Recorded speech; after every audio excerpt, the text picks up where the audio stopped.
Amin. Amin. Haleluya. Sama-sama taruh tangan kanan kita di dada yuk.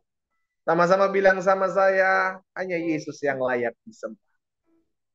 Sama-sama ketik di kolom komentar, hanya Yesus yang layak terima pujian.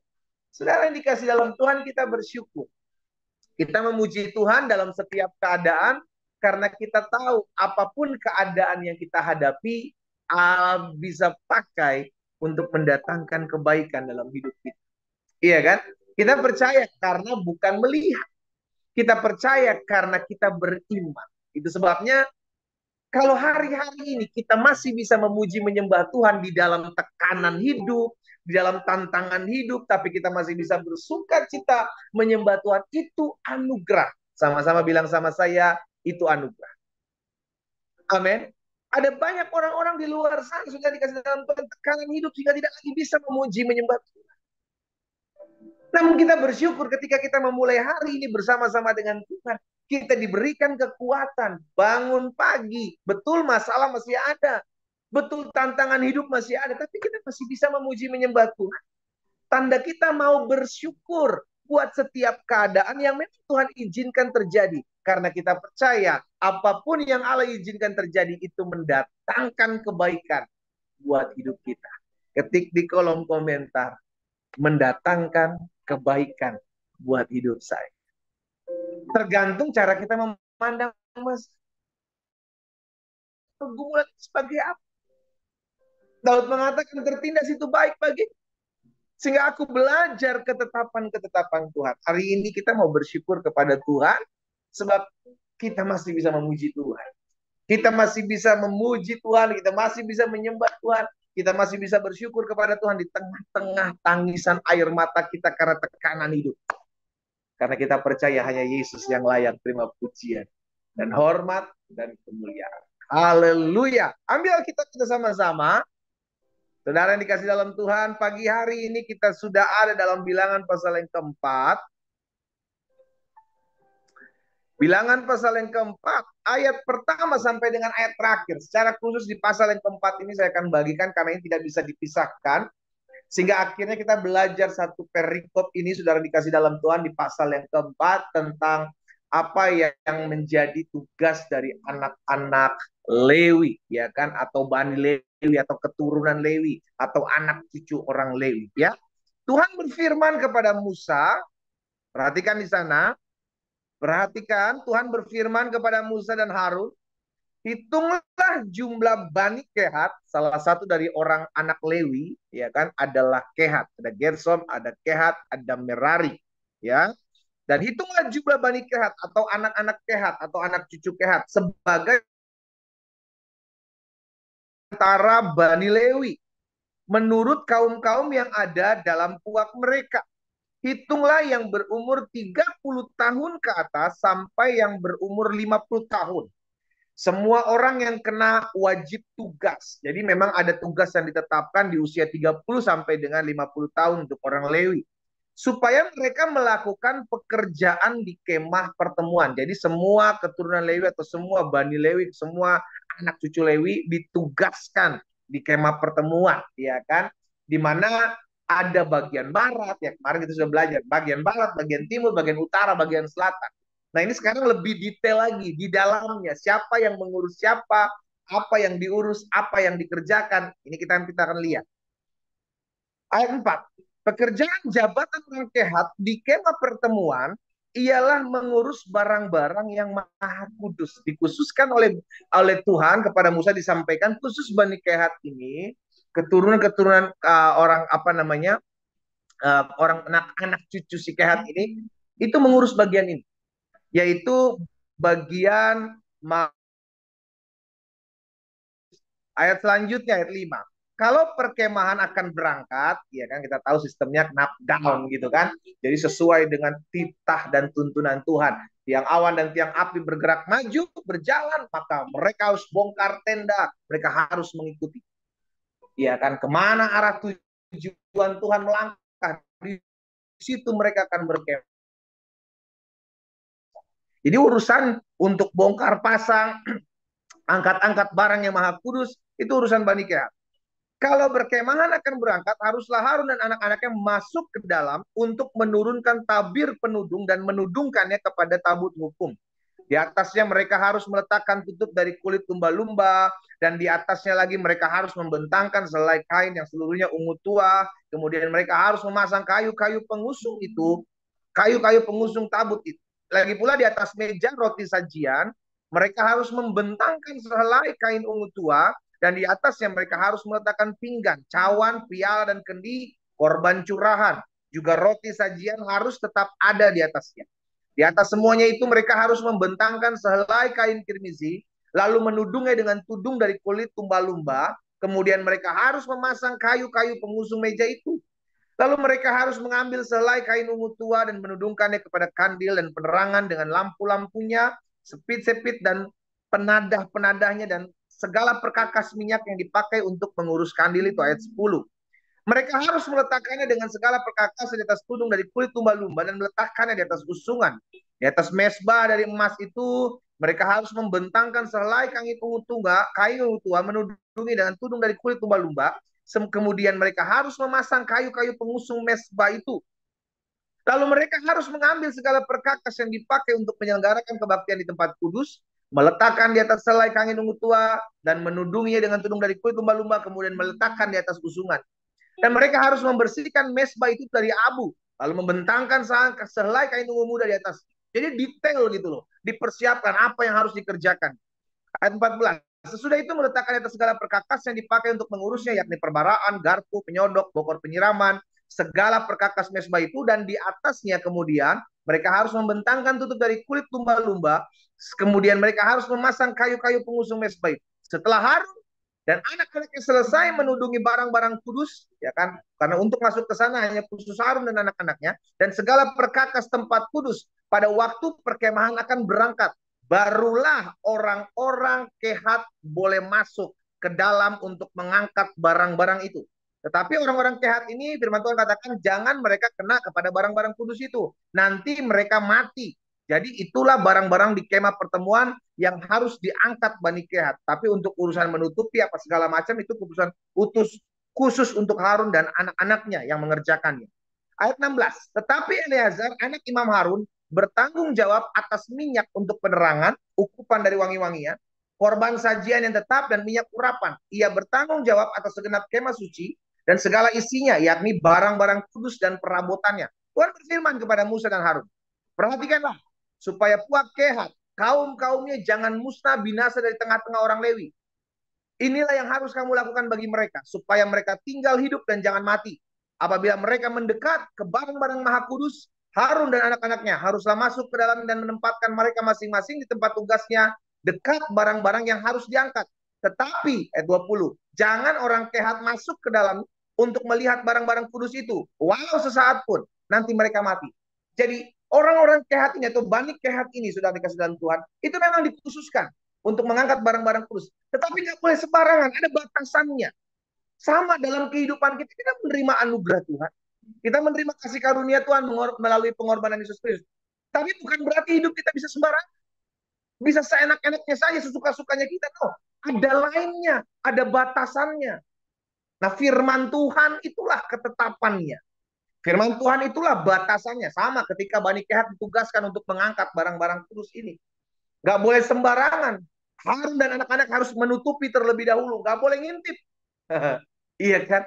Jadi detail gitu saudara ya. Kita lanjut dulu. Di ayat yang ke-21.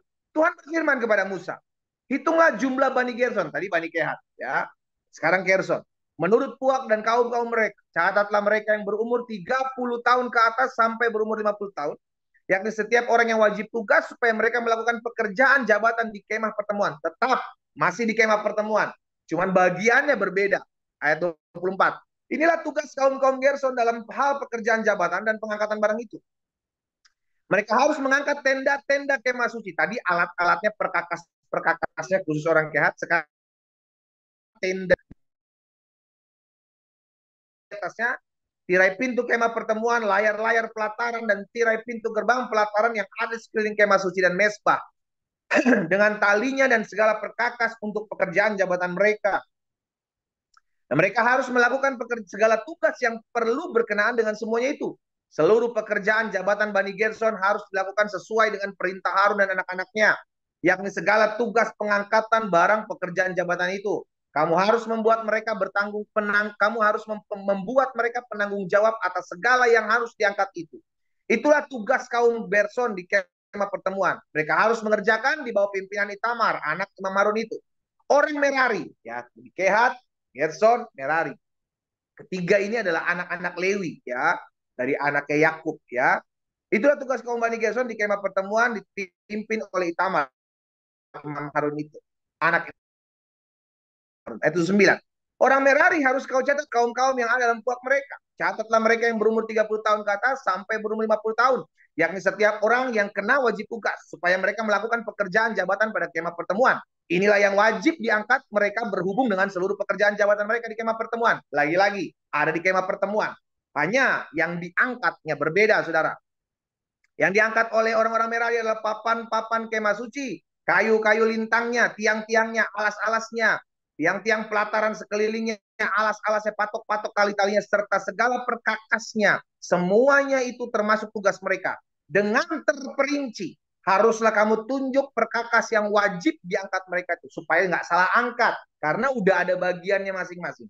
Ayat 33. Itulah tugas kaum-kaum Bani Merari, yakni seluruh pekerjaan jabatan di kemah pertemuan yang harus dilakukan di bawah pimpinan Itamar, anak Imam Harun. Demikianlah Musa dan Harun dengan para pemimpin umat Israel mencatat Bani Kehat menurut kaum-kaum dan mereka, yakni orang kena wajib tugas berhubung dengan pekerjaan jabatan di kemah pertemuan. Maka jumlah pencatatan mereka menurut kaum-kaum mereka, orang-orang yang dicatat dari kaum-kaum Kehat, semua orang yang melakukan pekerjaan jabatan di kemah pertemuan, yakni mereka yang dicatat oleh Musa dan Harun sesuai dengan titah Tuhan dengan perantaraan Musa. Bani Gerson dari Kehat dengan jumlahnya. Sekarang Bani Gerson yang dicatat menurut kaum-kaum yang ada dalam puak mereka, yaitu orang-orang yang berumur 30 tahun ke atas sampai 50 tahun, setiap orang yang kena wajib tugas berhubung dengan pekerjaan jabatan di kemah pertemuan. Jadi mereka yang dicatat menurut kaum-kaum yang ada dalam puak mereka berjumlah 2.630 orang. Itulah jumlah pencatatan kaum-kaum Bani Gerson. Semua orang yang melakukan pekerjaan jabatan di kemah pertemuan, yakni mereka yang dicatat oleh Musa Harun dengan sesuai dengan titah Tuhan. Sekarang Merari, yang dicatat menurut kaum-kaum orang yang dalam puak mereka, yaitu orang-orang yang berumur 30 tahun ke atas sampai 50 tahun, setiap orang yang kena wajib tugas berhubung dengan pekerjaan jabatan di kemah pertemuan. Jadi mereka yang dicatat menurut kaum-kaum mereka berjumlah 3.200 orang. Itulah jumlah kaum-kaum Bani Merari, yakni mereka yang dicatat oleh Musa dan Harun sesuai dengan titah Tuhan dengan perantaraan Musa. Semua ayat 46. Orang Lewi yang dicatat oleh Musa dan Harun dengan para pemimpin Israel menurut kaum-kaum mereka, kaum-kaum yang ada dalam puak-puak mereka, yakni orang-orang yang berumur 30 tahun ke atas sampai 50, setiap orang yang wajib melakukan pekerjaan jabatan di kemah pertemuan dan pekerjaan pengangkatan barang, mereka dicatat berjumlah 8.580 orang, 49. Sesuai dengan titah Tuhan dengan perantaraan Musa, maka mereka masing-masing dibuat penanggung jawab atas apa yang harus dikerjakan, diangkatnya, demikian mereka dicatat seperti yang diperintahkan Tuhan kepada Musa. Di sepanjang pasal 4 ini, ditugaskan 3 anak Lewi ini, keturunan-keturunan Lewi. Ya, jadi ada Gerson, ada Kehat, dan ada Merari. Dari ketiga anak ini ada tugasnya masing-masing, saudara. Keturunan Kehat, keturunan Gerson, keturunan Merari. Ini ada tugas-tugasnya. Kehat untuk ngurusin barang-barang yang ada di ruang kudus. Merari ada ya pengusung barang-barang yang lain. Gerson barang-barang yang lain. Apa yang kita dapat? Apa yang kita pelajari dari peristiwa ini? Ketika Tuhan menempatkan kita dalam tempat di mana kita melayani, ya baik kita melayani dalam pekerjaan Tuhan maupun kita ditugaskan di tempat pekerjaan usaha kita masing-masing, itu sudah ada porsinya masing-masing.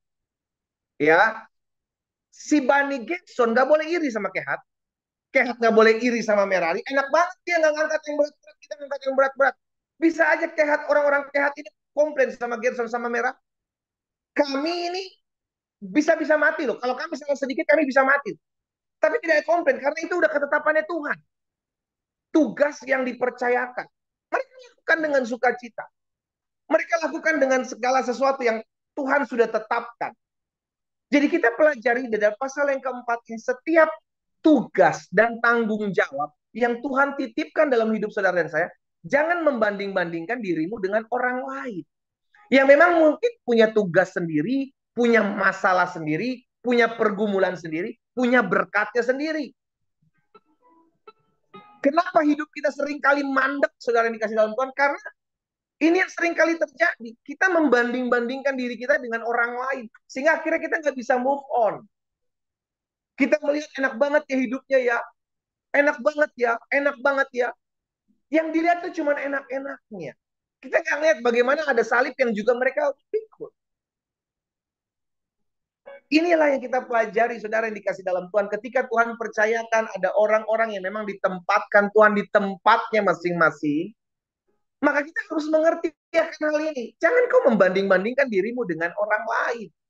Karena setiap kita punya tugasnya masing-masing. Ketik di kolom komentar, setiap saya punya tugas dari Tuhan.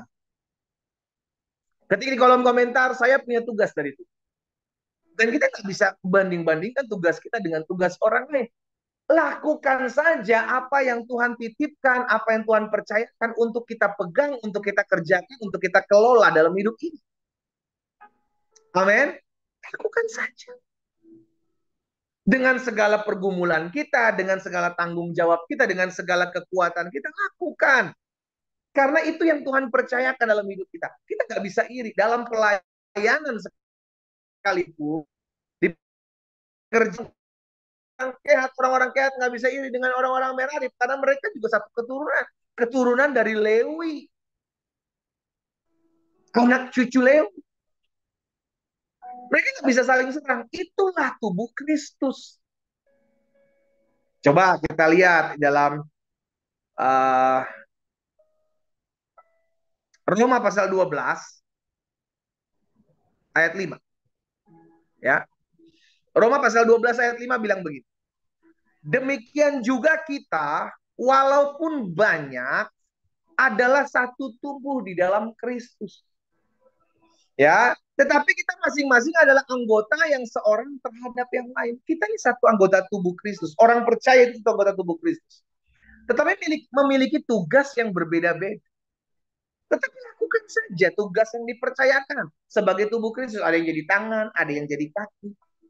Ada yang jadi mata untuk melihat, ada yang jadi mulut untuk berbicara. Nggak usah iri dengan apa yang Tuhan titipkan dengan orang lain. Saudara, hati-hati dengan iri ya. Ketika kita jealous melihat pemakaian Tuhan terhadap orang lain, ketika kita cemburu melihat berkat orang lain lebih daripada berkat yang Tuhan titipkan dalam hidup kita, maka sejatinya sebagai tubuh Kristus, kita sudah jatuh. Setiap orang punya kesusahan masing-masing, setiap orang punya berkatnya masing-masing. Stop membanding-bandingkan dirimu dengan orang lain. Belajar berterima kasih dengan apa yang Tuhan titipkan. Ketik di kolom komentar, saya harus belajar berterima kasih. Ayo. Ketik di kolom komentar, saya harus belajar berterima kasih. Ya, orang akan mudah berterima kasih ketika tidak lagi lihat banding-bandingkan diri dengan orang. Makanya kenapa Tuhan Yesus pernah buka tentang perumpamaan, ada 5 talenta, ada 2 talenta, ada 1 talenta. Kalau kita bilang Tuhan nggak adil dong, loh. Siapa kita menghakimi Tuhan? Siapa kita menilai Tuhan? Kita bilang Tuhan tidak adil, suka-sukanya Tuhan. Tuhan kan yang punya talenta. Tuhan mau kasih 5, Tuhan mau kasih 1, Tuhan mau kasih 7, Tuhan mau kasih 6, Tuhan mau kasih 3. Kesukaan itu.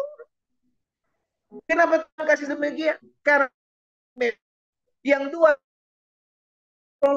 yang 1 bisa dipercaya. Makan dikasih lebih sedikit. Karena itu kalau kita mau dipercayakan lebih banyak, belajar bertanggung jawab dengan apa yang Tuhan titipkan. Dimulai dari hal yang kecil. Dimulai dari hal yang sederhana, dipercayakan, maka engkau harus bertanggung jawab. Apapun itu, saudara. Baik pekerjaanmu, usahamu, bisnismu, keluarga, bertanggung jawab. Maka kau akan lihat perkara-perkara yang besar. Dinyatakan dalam kehidupan kita. Satu lagi. 1 Korintus pasal 12. 1 Korintus pasal 12. Ayat 12 sampai dengan ayat 14. Coba lihat. 1 Korintus 12 ayat 12 sampai 14. Karena sama seperti tubuh itu satu. Ya. Tubuh itu satu dan anggota-anggotanya banyak. Dan segala anggota itu sekalipun banyak merupakan satu tubuh. Demikian pula Kristus. Sebab dalam satu roh kita semua, baik orang Yahudi, orang Yunani, baik budak, orang merdeka, dibaptis menjadi satu tubuh. Dan kita semua diberi minum dari satu roh. Ayat 14. Karena tubuh juga tidak terdiri dari satu anggota, tetapi atas banyak anggota. Jadi kita nggak bisa membanding-bandingkan diri kita dengan pemakaian Tuhan dengan orang lain, dengan berkat Tuhan dengan orang lain, dengan salib yang Tuhan titipkan, dengan proses, dengan pergumulan yang Tuhan izinkan dalam hidup orang masing-masing. Kita fokus saja sama diri kita, do the best, lakukan yang terbaik. Karena hati-hati ya saudara, iblis menghendaki perpecahan kesatuan anak-anaknya di Yohanes pasal 17. Doa Tuhan Yesus jelas agar kita bersatu karena dalam Tuhan ada kekuatan. Tetapi iblis menghendaki, kenapa perpecahan? Karena ketika dipecah-pecah itu gampang diserang. Rumah tangga dipecah-pecah, gereja dipecah-pecah, anak-anak Tuhan dipecah-pecah. Setelah dipecah sikatnya gampang. Kenapa? Karena udah kepahitan. Orang yang dipecah-pecah ini udah kepahitan, udah sakit hati, udah kecewa, gampang sekali diserang. Hati-hati, berjaga-jaga di akhir zaman ini. Ini yang dikehendaki Tuhan untuk berjaga-jaga, berjaga-jaga. Ya, ingat, tubuh Kristus bersatu. Tubuh Kristus bergandengan tangan. Di mimbar gereja kita boleh berbeda-beda. Liturgi kita boleh berbeda-beda. Nama papan nama gereja kita boleh berbeda-beda. Tetapi kita satu dalam tubuh Kristus. Jangan saling serang. Jangan saling menghakimi. Demikian pula keseharian kita. Sama kita. Saling topang, saling menguatkan. Saling mendoakan. Karena untuk itulah kita terpanggil untuk menjadi satu tubuh yang memuliakan nama Tuhan Yesus. Kita berdoa, kita datang kepada Tuhan. Bapak terima kasih. Kami mengucap syukur karena hari ini anugerah Tuhan ada atas kami. Kami berterima kasih ketika kami mendengarkan firman Tuhan, kami dikuatkan bahwa sesungguhnya kami adalah satu tubuh. Berkepalakan Kristus Yesus sebagai kepala gereja. Dan kami berterima kasih buat setiap apa yang Tuhan percayakan dalam kehidupan kami. Dalam setiap titipan yang Tuhan titipkan dalam kehidupan keseharian kami. Baik dalam pelayanan kami, dalam rumah tangga kami, dalam usaha, dalam pekerjaan kami. Apapun yang Allah titipkan dalam hidup kami. Kami mau belajar untuk bertanggung jawab. Dan tidak mau membanding-bandingkan diri kami dengan orang lain. Yang sehingga pada akhirnya membuat kami mau jadi sama dengan orang lain. Tapi kami bersyukur dengan apa yang Tuhan Yesus percayakan dalam hidup kami. Sehingga kami belajar dalam segala kali. Bapak terima kasih buat benih firman-Mu. Hamba berdoa menyerahkan umat Tuhan satu persatu di rumah mereka masing-masing. Dalam setiap tugas dan tanggung jawab mereka. Dalam setiap pergumulan mereka masing-masing. Hamba berdoa di dalam nama Tuhan Yesus. Biarlah Allah yang berperkara dalam kehidupan masing-masing mereka. Kami juga berdoa ya Tuhan. Biarlah setiap pokok-pokok doa yang dinaikkan umat Tuhan. Pagi hari ini melalui kolom komentar pada saat live ini berlangsung ya Tuhan. Hamba berdoa, biarlah apa yang menjadi pokok-pokok doa mereka Tuhan menjawab satu persatu dengan cara-cara Tuhan yang ajaib. Kalau ada yang sakit hari ini, hamba berdoa dalam nama Yesus, Tuhan jamah dan sembuhkan. Allah yang memulihkan sempurna di dalam nama Tuhan Yesus. Bahkan hamba berdoa ya Tuhan, biar ada campur tangan Tuhan dalam kehidupan setiap mereka, dalam rumah tangga mereka.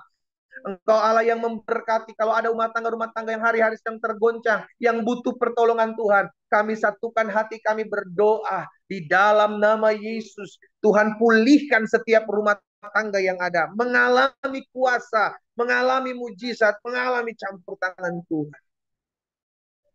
Pekerjaan yang kami percaya Tuhan Yesus bahwa hidup kami dalam kami mengiring Tuhan, kami tidak kekurangan suatu apapun yang baik. Tuhan memberkati anak-anak Tuhan yang hari-hari sedang bergumul dengan hutang piutang. Di dalam nama Yesus Allah bukakan jalan atas mereka. Sehingga mereka melihat kemuliaan Tuhan. Mereka melihat campur tangan Tuhan. Tuhan nyatakan atas setiap mereka. Diberkatilah usaha, diberkatilah pekerjaan, diberkatilah studi pendidikan mereka.